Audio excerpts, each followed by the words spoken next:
Representative Cuellar. Hispanic populations have higher rates of diabetes, hypertension, and heart disease. How is Moderna taking into account the possible effects of the vaccine on these populations? So, Tony, do you want to address that?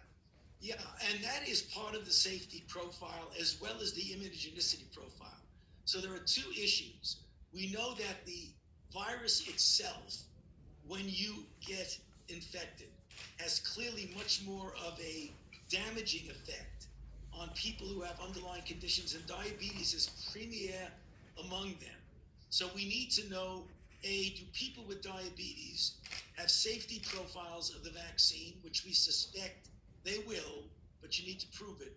But importantly, do they induce a comparable immune response that's as powerful as people who don't have diabetes?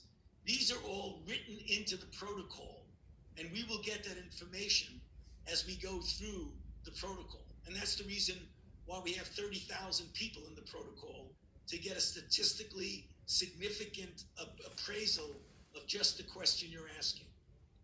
Congressman Cuellar, do you want to follow up on that? I didn't mean to prevent you from asking your own question. Apologies. Yeah, and thank you, Dr. Collins, and thank you, Dr. Fauci. And again, as my colleague said, good luck on that first pitch today.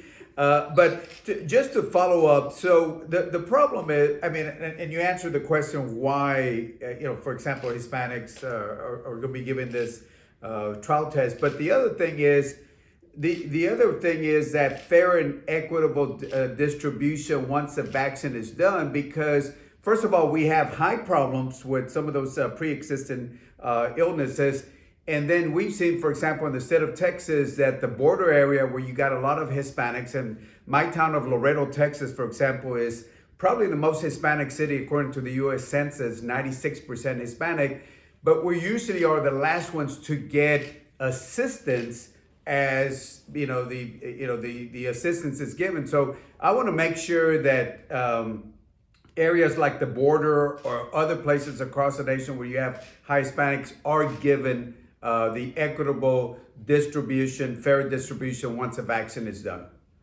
So I want to address that because that's a really important question. Let's be optimistic, and I think based on the science so far, there's reason to be optimistic that we will have at least one vaccine that's safe and effective by the end of 2020. How then will the doses be distributed? There are going to be a lot of doses. Tony can talk to you a little bit about this at-risk manufacturing. That means we don't then end up waiting many months to get the manufacturing done. But it won't be enough for everybody on day one. So how that to be done? Just tomorrow will be the first meeting of a high-level group of the National Academy of Medicine to try to address this idea. What principles should be followed in deciding about distribution? Because obviously, vaccine ought to go first to the highest risk groups, and how would that be identified? CDC has the ultimate ability to work through that with their Advisory Committee on Immunization Practices, the ACIP, and they will be, once the vaccine has been FDA blessed, in a circumstance of actually making those kinds of distribution recommendations. But this National Academy panel, which I think has the benefit of being from an organization that's not officially the government, can look at this with a lot of ethicists involved in the same deliberation and try to make those high-level recommendations as soon as Labor Day, so that we have a framework to be working from once the reality kicks in and we really have the chance to do this. Tony, anything else you want to say about that part? No, yeah, just to amplify what you suggested, Francis. Ultimately, we will have a lot of vaccine because we're doing a number of guaranteed purchase agreements with companies, as well as getting assurances from the companies. Assurances because the federal government is bankrolling a lot of it, is to make a number of doses even before we know that the vaccine works.